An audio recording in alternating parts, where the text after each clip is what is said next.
You were in the hot seat not long ago. I mean, once upon a time, you were here, not as in literally. Yeah, understood. And you were in the barrage of criticisms, and the pressure was massive, especially from, of course, the NDC and, you know, the media coalition against illegal mining. And at the time, the call was on you to declare state of emergency. By their neutrals who now have a position. And what has this man done to you?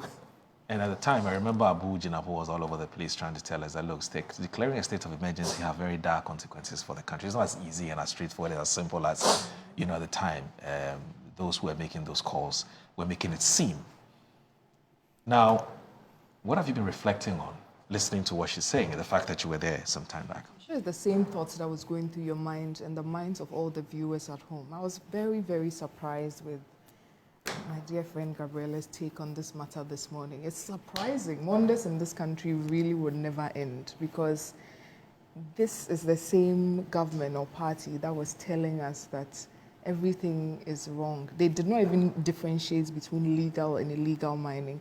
Now we are being asked that there's a difference. I didn't know, because according to NDC's playbook, anybody that was a miner was doing Galamsey, but now they know there's a difference. Now they know arrest and seizing excavators is progress. I'm surprised. I mean, all the things that were listed as actions or activities that have been carried out by this government in the past 8 months are nothing new. These are all things that were going on previously. Things that the current, when they were in opposition, were saying were not enough and was not going to solve the problem, and we are all devils and we should get out, and they are coming to come in and do something better. So is it not surprising, almost insulting to us, that they want to tell us the same thing that they are doing and they are surprised that it's not yielding results?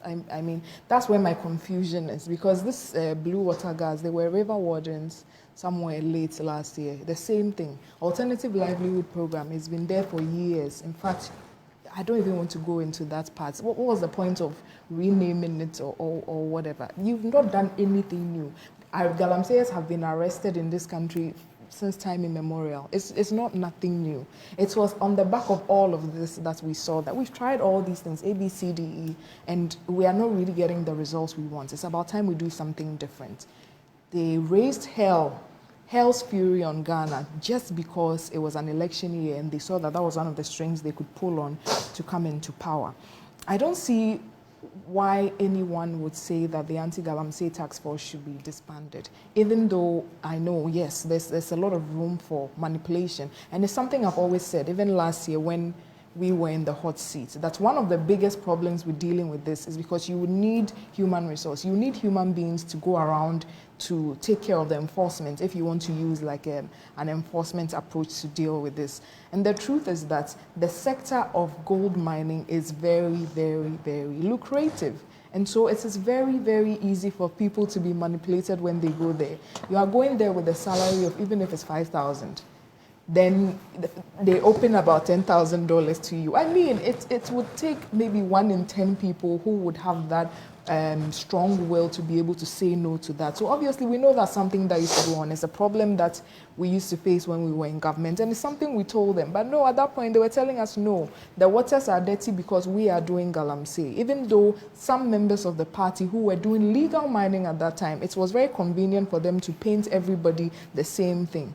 Our women's organizer even had her equipment seized, and we were in this country, so we cannot say there was no will by the NDC government, the MPP government. It was actually bent as well. Yes, it was, seized and bent. And it turned out she was doing legal mining, because once you get to a certain scale, it's almost unreasonable to assume that the person will be mining illegally.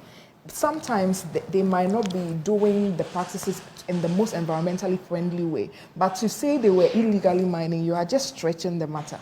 So I do think it's about time that the NDC come back and say, hey, we don't know what we are doing with this Galamsey matter, so that we can then think about something that would actually work. Because this river, that's what we've been doing for 8 years. We know how this ends. So as they always say, we should give them time. We'll give you time so that at that point we can talk without you saying it's just 8 months. But I don't see anything that they are doing that gives any hope to the people of Ghana. This matter is just going to keep deteriorating. We can also see that some of them have jumped in head on and are just mining left, right, center. We've heard about there are some chairmen, we've heard national security people, and the matter is just getting worse. It leads one to wonder, was all the noise just because they wanted access to these things?